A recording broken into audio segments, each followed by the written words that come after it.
ನೋಡಿ, ಇತ್ತೀಚೆಗೆ ನಾವು ತಿನ್ನುವಂಥ ಆಹಾರ ಅಥವಾ ಪ್ರಾಡಕ್ಟ್ಗಳಾಗಿರಲಿ, ಯಾವುದು ನಕಲಿ ಯಾವುದು ಅಸಲಿ ಅಂತ ಕಂಡುಹಿಡಿಯೋದೇ ಬಹಳ ಕಷ್ಟ.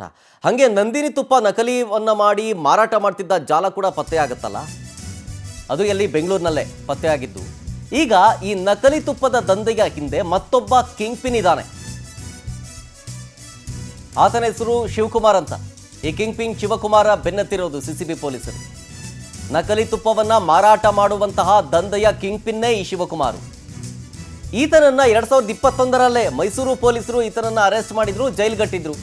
ಆಮೇಲೆ ಜೈಲಿಂದ ಹೊರಗೆ ಬಂದು ಮತ್ತೆ ನಕಲಿ ದಂಧೆಯನ್ನ ಶುರು ಮಾಡ್ತಾನೆ ಈತ. ಸೊ ಈಗ ಆತನಿಗಾಗಿ ಬೆಂಗಳೂರು ಸಿಸಿಬಿ ಪೊಲೀಸರು ಹುಡುಕಾಡ್ತಾ ಇದ್ದಾರೆ, ಎಲ್ಲಿದ್ದಾನೆ ಇವನು ಅಂತ. ಈತನೇ ನಂದಿನಿ ತುಪ್ಪ ನಕಲಿ ಮಾಡಿ ಮಾರಾಟ ಮಾಡ್ತಿದ್ದಂತಹ ಜಾಲದ ಕಿಂಗ್ ಪಿನ್. ನೋಡಿ, ಈತ ಹೆಂಗೆ ನಕಲಿ ಮಾಡ್ತಾ ಇದ್ದ, ಯಾವಾಗಿಂದ ನಕಲಿ ಮಾಡ್ತಿದ್ದ ಅಂತಂತಂದ್ರೆ KMF ನಿಂದ ನಿರಂತರವಾಗಿ ಈ ತುಪ್ಪವನ್ನ ಖರೀದಿ ಮಾಡ್ತಿದ್ರು ಮಹೇಂದ್ರ ಅನ್ನೋರು. ನಿರಂತರವಾಗಿ ತುಪ್ಪವನ್ನ ಖರೀದಿ ಮಾಡ್ತಾ ಇದ್ದಿದ್ದು ಮಹೇಂದ್ರ.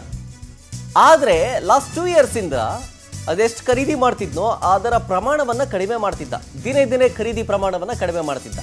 ಮೊದಲಿಗೆ 10 ತಗೊಳ್ತಾ ಇದ್ರೆ ಆಮೇಲೆ 8, ಆಮೇಲೆ 6, ಆಮೇಲೆ 5 ಹಿಂಗೆ ಬರ್ತಿದ್ದ. ಇದರಿಂದ KMF ಅಧಿಕಾರಿಗಳಿಗೆ ಡೌಟ್ ಬರುತ್ತೆ. KMF ವಿಜಿಲೆನ್ಸ್ ತಂಡದಿಂದ ಮಹೇಂದ್ರ ಮೇಲೆ ನಿಗಾ ಇಡಲಾಗುತ್ತೆ.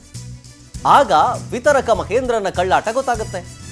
ಕಡಿಮೆ ಪ್ರಮಾಣದಲ್ಲಿ ನಂದಿನಿ ತುಪ್ಪ ಖರೀದಿ ಮಾಡಿ ಕಲಬೆರಕೆ ಮಾಡಿ, ಆದರೆ ಸೇಲ್ ಮಾಡ್ತಾ ಇದ್ದಿದ್ದು ಈ ಹಿಂದೆ ಎಷ್ಟು ಪ್ರಮಾಣದಲ್ಲಿ ಸೇಲ್ ಮಾಡ್ತಿದ್ನೋ ಅದೇನೆ. ತುಪ್ಪ ಕಲಬೆರಕೆ ಮಾಡಿ ಮಾರಾಟ ಮಾಡ್ತಿರೋದು ಗೊತ್ತಾಗ್ಬಿಡುತ್ತೆ ಕನ್ಫರ್ಮ್ ಆಗಿ. ಸಿಸಿಬಿ ಪೊಲೀಸರಿಗೆ ಇದ್ರ ಬಗ್ಗೆ ಮಾಹಿತಿ ಕೊಡ್ತಾರೆ KMF ಅಧಿಕಾರಿಗಳು.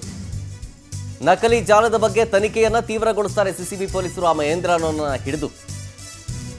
ಈಗ ಇದರ ಕಿಂಗ್ ಪಿನ್ ಶಿವಕುಮಾರ್ ಅನ್ನುವಂಥ ವ್ಯಕ್ತಿ. ಆ ಶಿವಕುಮಾರನನ್ನ ಈ ಹಿಂದೆ 2021ರಲ್ಲಿ ಮೈಸೂರು ಪೊಲೀಸರು ಅರೆಸ್ಟ್ ಮಾಡಿ ಜೈಲ್ಗಟ್ಟಿರ್ತಾರೆ. ಆತ ಜೈಲಿಂದ ಹೊರಗಡೆ ಬಂದು ಈ ನಕಲಿ ಜಾಲವನ್ನ ಸೃಷ್ಟಿ ಮಾಡ್ತಾನೆ ಅಥವಾ ಇದರಲ್ಲಿ ತೊಡಗಿಸ್ಕೊಳ್ತಾನೆ. ನೋಡಿ, ಅದೆಲ್ಲವೂ ಕೂಡ ನಕಲಿ ತುಪ್ಪ. ಆರೋಪಿಗಳ ಫೋಟೋಸ್ ಗಮನಿಸ್ತಾ ಇದ್ದೀರಿ, ಈತನೇ ಮಹೇಂದ್ರ. ಡೀಟೇಲ್ಸ್ ಕೊಡ್ತಾರೆ ಇದ್ರ ಬಗ್ಗೆ ನಮ್ಮ ಪ್ರತಿನಿಧಿ ಸುಚಿತ್ರಾ ಫೋನ್ ಸಂಪರ್ಕದಲ್ಲಿ. ಸುಚಿತ್ರಾ, ಈ ನಕಲಿ ತುಪ್ಪವನ್ನ ಮಾರಾಟ ಮಾಡ್ತಿದ್ದ ಜಾಲ ಪತ್ತೆಯಾಗಿತ್ತಲ್ಲ, ಇದರ ಕಿಂಗ್ ಪಿನ್ ಶಿವಕುಮಾರ್ ಅನ್ನೋದು ಗೊತ್ತಾಗಿದೆ. ಈತ ಯಾರು, ಈತನ ಹಿನ್ನೆಲೆಗೇನು, ಸಿಸಿಬಿ ಪೊಲೀಸರು ಹೇಗೆ ನಡೆಸ್ತಾ ಇದ್ದಾರೆ ಈ ಕಾರ್ಯಾಚರಣೆಯನ್ನ? ನಿನ್ನೆ ಸಿಸಿಬಿ ಪೊಲೀಸರು ಬೆಂಗಳೂರಿನಲ್ಲಿ ನಂದಿನಿ ತುಪ್ಪ ನಕಲಿ ಮಾಡಿ ಮಾರಾಟ ಮಾಡ್ತಿದ್ದಂತಹ ಒಂದು ಗ್ಯಾಂಗ್ ಅನ್ನ ಅರೆಸ್ಟ್ ಮಾಡಿದ್ರು.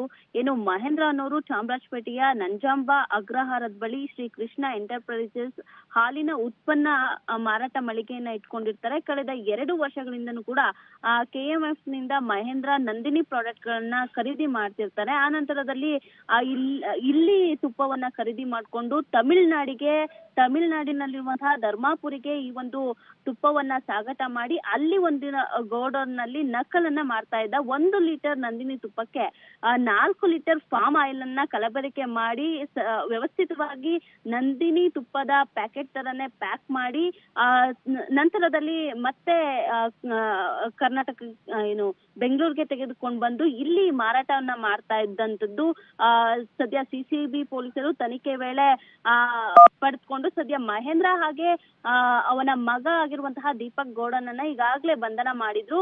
ಇನ್ನು ತಿಪ್ಟೂರಿನಲ್ಲಿ ಈತನಿಗೆ ಮುನಿರಾಜು ಹಾಗೆ ಅಭಿ ಅರಸು ಇಬ್ರು ಕೂಡ ಗೋಡನ್ ನಲ್ಲಿ ಇದಕ್ಕೆ ಮಿಕ್ಸ್ ಮಾಡೋದಕ್ಕೆ ಬೇಕಾದಂತಹ ಎಲ್ಲಾ ಯಂತ್ರಗಳನ್ನ ಇಟ್ಕೊಂಡಿದ್ರು ಅನ್ನೋದು ಕೂಡ ಇದೀಗ ಸಿಸಿಬಿ ಪೊಲೀಸರ ತನಿಖೆ ವೇಳೆ ಬಹಿರಂಗವಾಗಿರುವಂತದ್ದು. ಇಷ್ಟೇ ಅಲ್ಲ, ಈ ಒಂದು ನಕಲಿ ತುಪ್ಪದ ದಂಧೆಯ ಹಿಂದೆ ಮತ್ತೊಬ್ಬ ಕಿಂಗ್ ಪಿನ್ ಇದ್ದಾನೆ ಅನ್ನೋದು ಇದೀಗ ಸಿಸಿಬಿ ಪೊಲೀಸರು ಮತ್ತೆ ತನಿಖೆ ವೇಳೆ ಬಹಿರಂಗ ಪಡಿಸಿದ್ದಾರೆ. ಶಿವಕುಮಾರ್ ಅನ್ನೋ ಒಬ್ಬ ವ್ಯಕ್ತಿ ನಕಲಿ ತುಪ್ಪ ಮಾರಾಟ ದಂಧೆಯಲ್ಲಿ ಕಿಂಗ್ ಪಿನ್ ಅಂದ್ರೆ ಮಹೇಂದ್ರಗೆ ಸಾಕಷ್ಟು ಒಂದು ರೀತಿಯಲ್ಲಿ ಸಹಾಯವನ್ನ ಮಾಡ್ತಾ ಇದ್ದ. ಆದ್ರೆ ಈತನ ಹಿನ್ನೆಲೆಯನ್ನ ನೋಡೋದಾದ್ರೆ 2021ರಲ್ಲೇ ಮೈಸೂರು ಪೊಲೀಸರಿಂದಲೂ ಕೂಡ ಈತನ ಬಂಧನ ಆಗಿರುತ್ತೆ. ಜೈಲಿಂದ ಹೊರ ಬಂದನು ಕೂಡ ಈತ ಬುದ್ಧಿಯನ್ನ ಕಲ್ತಿರೋದಿಲ್ಲ. ಮತ್ತೆ ತುಪ್ಪವನ್ನ ನಕಲಿಯನ್ನ ಮಾಡಿ ನಂದಿನಿ ತುಪ್ಪವನ್ನ ಮತ್ತೆ ಅದನ್ನ ಬೆಂಗಳೂರಿಗೆ ತೆಗೆದುಕೊಂಡು ಇಲ್ಲಿ ಮಾರಾಟ ಮಾಡುವಂತಹ ಕೆಲಸದಲ್ಲಿ ತೊಡ್ಕೊಂಡಿರ್ತಾನೆ. ನಂತರದಲ್ಲಿ ಮಹೇಂದ್ರಗೂ ಕೂಡ ಇವನಿಗೂ ಸಾಕಷ್ಟು ಒಂದು ರೀತಿಯಲ್ಲಿ ಕಾಂಟ್ಯಾಕ್ಟ್ ಇರುತ್ತೆ. ಸದ್ಯ ಸಿಸಿಬಿ ಪೊಲೀಸರು KMF ನ ಜಾಗೃತಾ ದಳದಿಂದ ಒಂದಷ್ಟು ಮಾಹಿತಿಯನ್ನ ಸಂಗ್ರಹವನ್ನ ಮಾಡಿ ಇದೀಗ ಓಕೆ, ಥ್ಯಾಂಕ್ ಯು ಸುಚಿತ್ರಾ ಡೀಟೇಲ್ಸ್ಗಾಗಿ.